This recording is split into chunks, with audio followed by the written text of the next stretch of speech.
Ce choix dédié pour l'élévation de l'âme, le Hilou Neshama de Mathilda Bat Buena de mémoire bénie, dont le 3 qui se lève sera l'anniversaire du décès.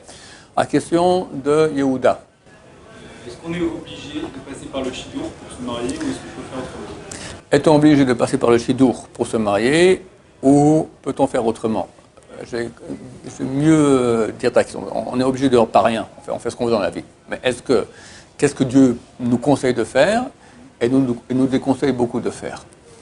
Alors la méthode juive pour se marier, c'est le Shidour. C'est quoi? C'est donc une entrevue qui a été organisée par une tierce personne qui dit tiens, toi, je connais une fille qui pourrait aller bien pour toi, il parle à la fille, le garçon est comme ci, le garçon et la fille est comme ça. Les deux côtés font une enquête, ils se rencontrent, ou après il dit jamais de la vie, ou il dit bon, je sais pas, et on se voit une deuxième fois, 3 fois, etc. Au bout d'un moment, on se fiance, on se marie. C'est une méthode juive depuis 3300 ans, qui marche très bien. Et toi, tu dis, est-ce qu'on est obligé de passer par cette méthode? Enfin, est-ce que c'est vraiment la meilleure méthode ou il y a d'autres méthodes aussi qui seraient valables? Ma question est, quelle autre méthode tu connais? Rencontre, je parle pas d'une rencontre dans un endroit où... Pas en boîte forcément. Voilà, non, je parle, ça peut être dans un endroit cachère. Voilà, on va à la pizzeria cachère et tout coup elle passe, Non, on la voit. Comme ça. Hein? Non, c'est une Bon, je vais expliquer, parce que tout revient au même en fait, d'accord? On va parler après ce qui peut déranger les esprits occidentaux dans le Shidour. La méthode que vous voulez est une méthode spontanée, n'est-ce pas? Le problème de ces méthodes-là, que le Shidour se fait par biais de la séduction. C'est-à-dire que la fille, tu ne sais même pas qui elle est, tu ne connais pas grand-chose sur elle, et tu l'as vue. Maintenant, où tu l'as vue? Soit tu l'as vu en boîte, on ne voit pas grand-chose, on voit que ça bouge, il y a des cheveux, on voit, on ne voit pas, on voit pas, on ne voit pas, ça a l'air sympa, d'accord? Ça, c'est la méthode la plus nulle. Maintenant, tu ne l'as pas vu en boîte, tu l'as vu, tu étais au restaurant, tu mangeais, tout coup, il est passé. Puis, tu te renseignes, tu sais toi, et bon, tu commences à faire ton entreprise de séduction. Ou bien, c'était à la sortie de la synagogue. C'est beaucoup plus commun pour les juifs traditionnalistes, d'accord? On sort de la synagogue, là-bas, pendant une demi-heure, les garçons et les filles non mariés parlent. N'est-ce pas? Non, je te dis pas, je te dis comment ça se passe d'habitude, voilà. Voilà. Ou tu as pris l'avion, puis il est assis à côté de toi, on commence à discuter, et voilà. Bon, tous les cas, on rencontre quelqu'un de façon fortuite, et il y a un petit quelque chose qui passe. C'est quoi ce petit quelque chose qui passe? Ça s'appelle la séduction. Soit le physique, soit le sourire, soit peut-être la kdusha qu'elle a sur elle, qu'est-ce que j'en sais. Le problème c'est que tu ne sais pas grand-chose sur elle. Et l'amorce, c'était la séduction. La séduction, si c'est le bon numéro, très bien. Mais qui te dit que c'est le bon numéro?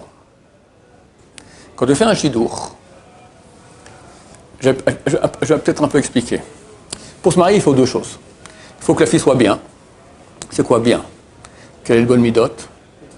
Quand je dis fille, c'est fille-garçon, hein, c'est des deux côtés. Alors qu'elle ait un bon caractère. Que la famille soit potable, ça passe. Parce que si tu as une belle-mère, un beau-père, un casse-pied, quand tu ne maries pas avec la femme, tu te maries avec le mari, d'accord? C'est un package deal, comme on dit, une affaire... Tu as un pack, d'accord, tu ne peux pas prendre que la fille et bye-bye et terminé. Tu iras et tu dois honorer les parents, les beaux-parents, le arabe, il me semble que je vous disais, les beaux-parents, une seule chose. Kavod, kavod, kavod. Vous comprenez en français? Honneur, honneur, honneur. Tapis rouge sans cesse. C'est pas toujours que ta femme aime venir chez ta mère. La mère doit être intelligente, la belle-fille aussi. Donc maintenant, il faut prendre en considération tous les facteurs aussi de santé.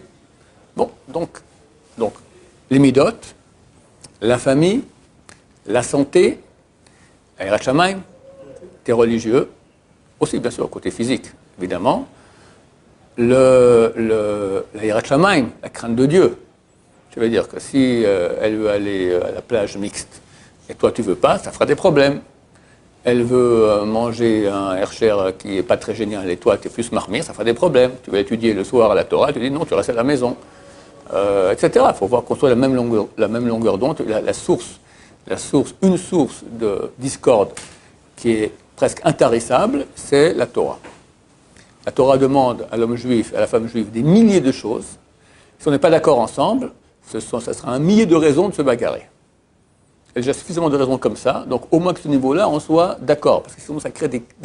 Je peux m'écraser, aller voir la belle-mère qui me casse les pieds. Je peux m'écraser, je vais à la mer, elle va à la montagne, j'irai à la montagne. J'aimerais sortir, elle va à la maison, elle rentre à la maison. Elle veut les draps rouges, on aura les draps rouges. Moi, je veux les draps noirs, d'accord. On peut s'arranger sur tout. Sur tout, je peux m'écraser. Mais sur la Torah, je peux m'écraser. Donc ça crée des problèmes très durs, très insolubles. C'est vraiment une source de troubles et de guerre au foyer très grande. Donc très important de vérifier aussi le niveau religieux avec les aspirations. Petite parenthèse importante, un Baal Teshuva, des fois, il est débutant et il commence. Et très souvent, on lui propose un chidour d'une fille, une famille religieuse depuis toujours. Une famille religieuse depuis toujours avec un Baal Teshuva, forcément, c'est une fille qui n'est pas trop religieuse. Le Baal Teshuva d'habitude, alors il commence lentement, mais il est plein d'ambition. Un vrai Baal Teshuva, quelqu'un qui est vraiment de l'autre côté, qui revient. Alors qu'est-ce qui se passe? Au début, il est moins que la fille, mais très rapidement, en quelques mois, il monte beaucoup plus haut, et il fonce, il avance, puis elle reste, et oh, je ne l'ai pas connu comme ça. C'est un Baal Teshuva, on sait, les Baal Teshuva, ils sont trop investis, trop catégoriques. Je l'ai vu des couples comme ça, c'est un malheur pour les deux. Malheur, quelle souffrance terrible, terrible. Dans les deux sens, quand je dis garçon ou fille, ça peut être la fille qui est Baal Teshuva, pas le garçon, etc. Il faut les Baal Teshuva avec Baal Teshuva, les familles religieuses avec garçons et familles religieuses, orthodoxes, moyen, chacun trouver le même niveau, non seulement actuel, mais aussi dans les ambitions.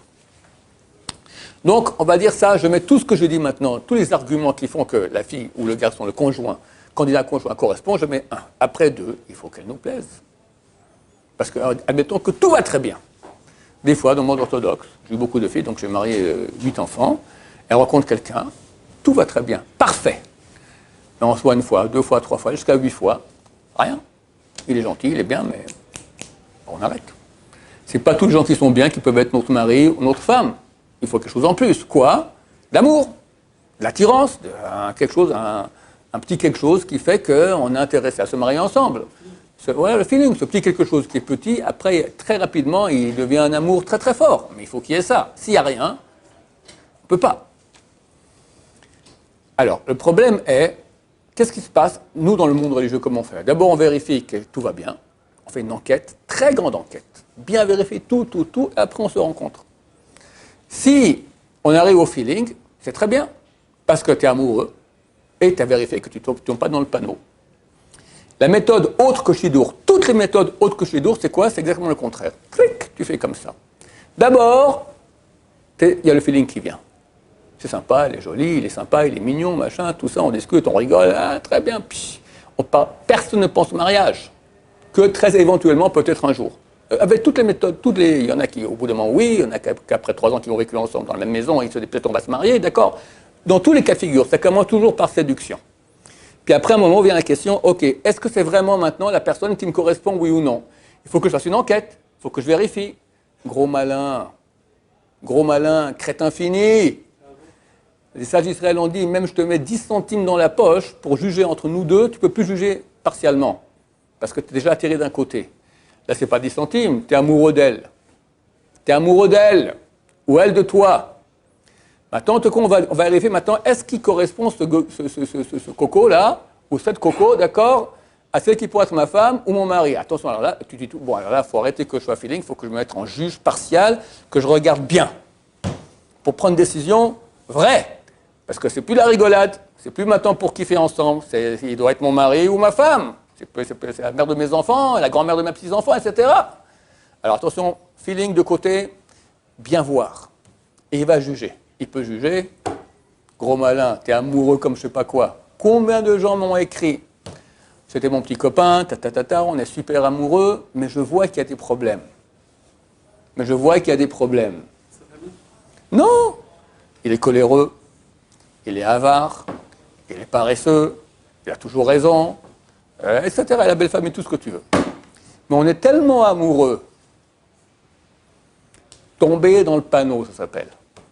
Tu vois, tu vas droit dans le panneau. Tu peux pas dire non, tu es déjà tombé amoureux. Et qu'on m'écrive après le mariage. J'étais aveuglé. Combien m'ont écrit ces mots-là? J'étais aveuglé par l'amour. Je voyais les problèmes. Je voyais bien. J'étais aveuglé par l'amour. Et hop, on se marie. Et tout à coup, avec l'amour, au bout d'un moment passionné, il descend. On peut créer un amour. On parlera à l'occasion, c'est quoi l'amour, comment ça vient. D'accord, etc. Mais l'amour passionné, il part. Et les problèmes du quotidien, ils viennent. Et le type, c'est une ordure, pour être gentil. D'accord? Ou elle. Et ils ont vu auparavant. Mais elle était tellement mignonne, tellement jolie, et les cheveux, et les machins, et les trucs, et puis pire, d'accord, si jamais ils sont physiquement ensemble, d'accord, fait que le type, il voit le problème, il ne peut pas dire non. Et il tombe dans le panneau en beauté. Oui. Pendant le Shidour, il parle jamais la même chose. Mais bien sûr, on veut que ça arrive dans le Shidour. Alors j'explique maintenant dans le Shidour, qu'est-ce qui se passe. Dans le Shidour, on veut qu'il tombe amoureux. Et à fond. Très bien. Mais avant de la rencontrer déjà, tu as tout vérifié. Après le mariage. Attends, d'abord j'ai vérifié la famille, le truc, les midot, tout ça. On se rend compte, on fait une enquête. Et au Shidour, c'est pas qu'un jeu de séduction. Tu vois la fille maintenant, tu commences par la séduire. Tu poses des questions, tu regardes, et on parle des sujets justement importants. Comment est-ce que tu mets souvent en colère? Comment tu fais quand tu es en colère? D'accord? On fait une enquête beaucoup sur les choses qui sont essentielles. Une fois qu'on a bien vérifié, alors on va commencer à se permettre d'ouvrir le cœur. Mais tu peux ouvrir le cœur, tu as vérifié. Mais quand tu ouvres le cœur et tu n'as encore rien vérifié, tu te mets à vérifier quand tu es déjà complètement amoureux. Ah, qu'est-ce que tu peux vérifier, gros malin? Trop tard, Balthazar. Et dans le panneau. Tu comprends? Donc je ne connais pas d'autres méthodes qui marchent. Pourquoi les gens ont peur de ça? Non, mais c'est organisé, c'est pas spontané, c'est un mariage par raison. D'abord, c'est pas un mariage par raison. On tombe amoureux, si on n'est pas amoureux, on ne se marie pas. Amoureux, mais très amoureux. Très amoureux. Maintenant, si tu as une autre méthode, moi je veux bien, mais tu vois, je t'ai expliqué la méthode. Toutes les autres méthodes fonctionnent par séduction d'abord. Donc ça te verrouille toute possibilité de choisir vraiment qu'est-ce qui est bien pour toi. Donc tu vas tout droit dans le panneau. Maintenant, tu me diras, on voit bien que des gens ont fait les shidours et après le mariage, c'est parti en cacahuète. Ça, mon cher ami, on a vérifié. Si tu as bien vérifié, elle te plaisait, tout allait bien. Maintenant, c'est pas parce que tu as fait ça que ton mariage il est assuré. Pour que le mariage réussisse, il y a un travail quotidien énorme. Comprenez, je répétais, énorme à faire de s'écraser. S'écraser. Pourquoi on se marie? Bon, on s'aime, on va créer une famille, c'est joli ça. Pourquoi on se marie? Pour s'écraser. Il faut bien se mettre dans le crâne une fois pour tout. Carpette, pigeon, qu'est-ce qu'il y a encore autre? Qu'est-ce que j'en sais? Tu t'écrases sous le talon comme ça, voilà. T'as compris ça? Mazal tov, tu peux te marier. T'as pas compris ça, te marie pas. Alors, si le type il fait ce boulot après le mariage, et il a fait la méthode Shidour, normalement, c'est tout droit au paradis, tout va très bien jusqu'à 120 ans. S'il manque ces étapes-là, il n'a pas fait la méthode Shidour et est tombé amoureux alors que ce n'est pas tout ce qu'il lui fallait, ben, même avec tout ce qui va s'écraser, ça ne marche pas ensemble. Si maintenant il a fait Shidour, tout va très bien et vraiment ça correspond, mais ce type-là, il a un but de lui-même, plus jamais, il a toujours raison, d'accord? Arrête, te marie pas non plus. Il y a aussi le travail qui sera fait après le mariage. Personne ne garantit qu'il sera fait comme il faut. Je voulais venir à la yeshiva, parce que la yeshiva, au moins, on commence un peu à travailler et à entendre qu'après le mariage, il y a du travail à faire. Alors, des fois, quand je fais ce cours-là, il y a des gens qui parlent, ils sont déprimés à mort parce qu'ils ont une petite copine, Shomer Neguia, qu'ils ont rencontrée depuis 2 ans déjà, ils ne sont jamais touchés, Baruch Hashem, ou peut-être ils ont fait le tchouva, et peut-être de nouveau tchouva, et peut-être de nouveau tchouva. En tout cas, ils sont dans la yeshiva, mais ils l'ont pas rencontré dans le shidour, ils l'ont rencontré à la sortie de la synagogue, ou à la pizza, ou à la communauté, d'accord? Ils sont très embêtés. Ah, c'est pas forcé que c'est fichu. Pas forcé que c'est fichu.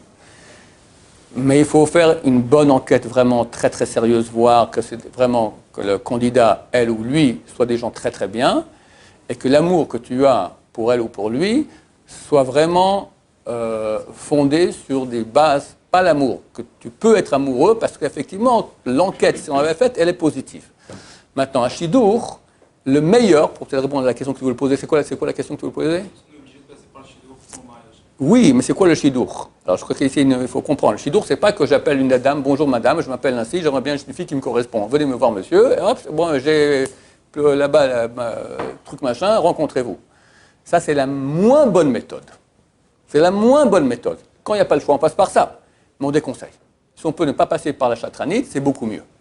La bonne méthode, c'est ta mère connaît une maman qui a une fille, elle a vu la fille, elle trouve très très bien. D'abord, c'est bien parce que c'est ta mère, il n'y aura pas de problème il y aura moins de problèmes avec les filles après, d'accord?